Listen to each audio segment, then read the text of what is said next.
hello hi सनाम कोगे जोहार और तेहन दो थंबनेल नेल कतेन पे बड़ाय दाड़ेयाग कना चेद लेकान वीडियो ताबोन तेहन दो हेज कना और निना ताबोन इन लय आपे कना जहाँ तिना माने कुड़ी को सुबोधरा पे नामेत तहन सुबोधरा पुइसा फाइनली 8 तारीख हिलो हेज कना और मोटामुटी तेहन ना 9 तारीख हिलो अडिगान हड़ को हेज लेना आबो सेंटर और ओंडे अडिगान हड़ गे नेल बड़ा हुईना जे बांगा सुभद्रा पुइसा फाइनली हेज कना 8 तारीख हिलो माने ना होला रविवार हिलो हेज कना और ताबोन अकोय को नाम का पे से बापे नाम का जनसेवा केंद्र चलाव कतेन ओंडे पे चेक दाड़ेया जे सुभद्रा पुइसा बोलो कना से बांग बोलो कना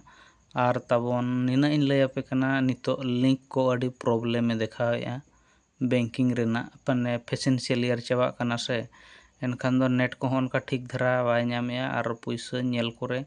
अड़ी असुविधा हुयुग कना और मोटामुटी आले तेहन अडिगान होड़ा गेले नेल का और पुइसा को को अडक केया को और अडिगान होड़ा गे मोटामुटी हेज कना और अकोय को ताबोन बांग हेज कना और चेद लेका हाकान तापेया पुइसा को ओका करे बोलोन कना ओना को मा बांग लईगोआ और ताबोन जहाँ तिनंगे सुभद्रा पुइसा पे नामेया डीबीटी लिंक जहाँ पे कराव का ओंडे गे ना नोआ सुभद्रा पुइसा दो हजुआ और ताबोन जहाँ को माने पुइसा फाइनली मैसेज हेज कावट पेया उनको को लगान तमा बेस कथा गे और ताबोन नोय नोंका वीडियो को